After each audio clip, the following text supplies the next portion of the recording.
Isn't this the most beautiful thing you've ever seen? Nice or cold, a while ago, this is the 87th Corvette made, and it has under 6,000 original miles.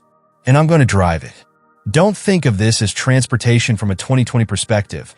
This is a rolling tribute to pure artistic expression. This is the first album from a band made in someone's basement by a group of eccentrics who didn't think they were going to be famous, like Pele Slowly and C by the Velvet Underground and Nico, Gordon by Bare Naked Ladies, Bat Out of Hell by Meatloaf. That's what I'm talking about.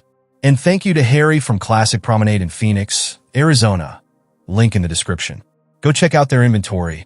Here's what it's like to drive a 53 C1. It's tiny inside. In the 1950s and leading up to that, the 1940s, there were no multivitamins, protein powders, or nutrition science. People in newsreels were around 5 feet 5 inches and 130 pounds. Go look at Humphrey Bogart in the Maltese Falcon. The dude's 5 feet 8 inches and looks big because of those coats. But take his coat off and he has child's shoulders. My point is, the C1 was made for people born malnourished.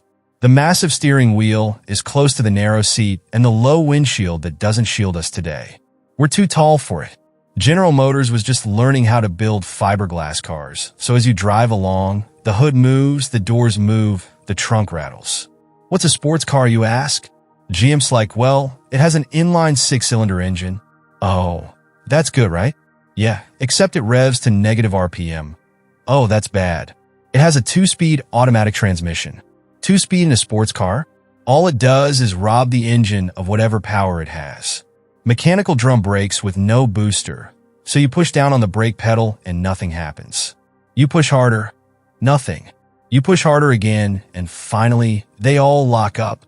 It has a steering box sloppier than a bus full of moms on a Napa Valley wine tour. No seatbelts, no head restraints, and the door sills come up to your oblique muscles. It can't go, it can't brake, it can't steer, and it can't keep its passengers inside. But just look at it. Look at the C1. Come on, I am everlasting cool in this. This isn't Wingo Dinga. It's too early for Wingo Dinga. Winger Dinga hasn't even been invented yet. If you pull this car up to a bunch of big Kahuna C5 owners, Markov rattlers, all of them, wearing their "My Corvette was one of 500 made with a hell red collar on the Tuesday of the rare September gear," and watch them shut up when you arrive, you've won. You step out of this C1 with the confident indifference of an electric longboarder riding in traffic.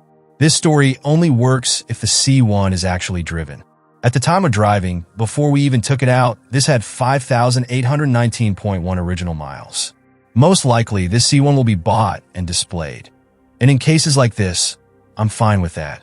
Corvettes have this weird reputation, mostly because of the style of jorts and New Balance sneakers that people associate with them, which, don't get me wrong, are the ones who buy these things.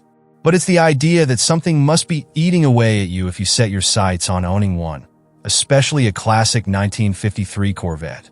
Official car of the midlife crisis and self-help books. Reset your life before you regret your life. And yet, for all the talk of a Corvette signifying a man who sets aside a stack each month just for tipping cam girls, there's something more elegant here. Even if the first model lacks the refinement of later ones, make no mistake, the Corvette is an American icon. We own this. A vehicle that Chevy wanted sports car enthusiasts to take seriously, and it's something they're still trying to do today. Well, you're just as likely to see younger people driving Corvettes these days as their fathers did. They all had to start somewhere, right? So, let's talk about this red velvet cake on 4 wheels by diving into its homeschooled history. It was 1953. General Motors didn't know if this new car would succeed. They made a prototype for Motorama, and the crowd went American values nuts for it. And by that, I mean men whistled, boys said things like Nito, and old people had polio. You see, it was designed by a team led by automotive design legend Harley Earl, who wanted to make the kind of custom car he'd made for celebrities in his young adulthood, something stylish and with performance right on the money, but with the affordability of something less gaudy. Considering the immediate post-war years, it made perfect sense. The styling was right for the time, as European sports cars were becoming more widely respected and desired. Things like Jaguars, MGs, and Nashville's. You can see their influences in the first-generation Corvette. I mean, they even put rally cages on the headlights. And you think you're original putting electrical tape on your Saab's headlights like you race it every weekend? They've been doing that stuff since the 50s. Harley Earl managed to get the president of GM and the head of Chevy on board to craft an American sports car using mostly stock Chevy parts. Why? Because there was a hole in the market for an affordable roadster. Earl wanted it to be about $2,000, which is equivalent to about $20,146 today.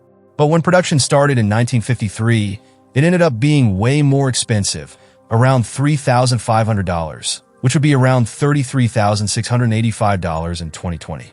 General Motors cobbled together 300 examples in 1953, but they were still learning how to work with fiberglass, so the quality was uneven.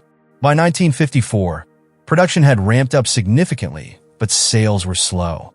That year, the Corvette wasn't selling as well, mostly because 1953 and 1954 were the only years without a V8 engine.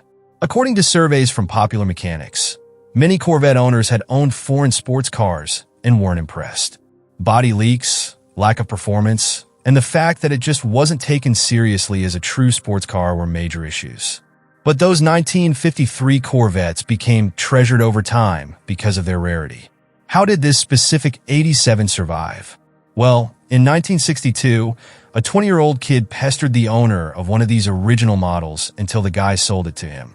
The kid's name was Lyle Hill, and he would own this car for 50 years. However, because he was a serviceman stationed in Germany, he had to put it in storage from 1965 until 2003. When he finally got it running again for Corvette's 50th anniversary, it was the lowest mileage example of these first-run Corvettes in existence. At the time of certification, it had only 5,800 miles. Now, I just checked. It's not the lowest mileage Corvette anymore. There's a 1953 with only 4,000 miles, but that was in 2015. Has anyone been driving that since? Who knows? But back to the engine. The car sports the 235 cubic inch Blue Flame engine with triple Carter carburetors. Triple carb setups tend to be temperamental, but I guess that's just part of the car's character. The 2-speed Powerline transmission? Same deal. The 235 engine became standard on all Chevy passenger cars by 1953, but in the Corvette, it was the hydraulic lifter variant, the Blue Flame. It made 150 horsepower, which was impressive for its day, even if that doesn't seem like much now. It also had a pressurized fuel tank, which was pretty advanced for 1953. That's the kind of thing you wouldn't see in cars until the 60s. All 300 of the first-run models were red, no options, and they all looked identical. The C1 is the living room no one lives in, the good kitchen knife that never leaves the drawer. The Corvette C1 is the one good pen you never use. It just sits in your desk. The whiskey you sip only once a year. The way to enjoy a C1 of this heritage is to also own a Corvette C3 with no heritage. The C1 will come out on the perfect day, and you'll feel like Alexander the Great for a few hours, then go home. And then you get back into your nothing special C3, and it feels like it's worth something, even if it isn't. That's the thing with Corvettes. They get a bad rap, but deep down, they're like a crock pot. Over time, the simpler ingredients, less expensive, even form a dense variety of flavors. You don't need a complex automotive palate to enjoy the pure experience a Corvette offers. Just look at it, drink it in. Cars like this will never look the same again. And I think that's beautiful.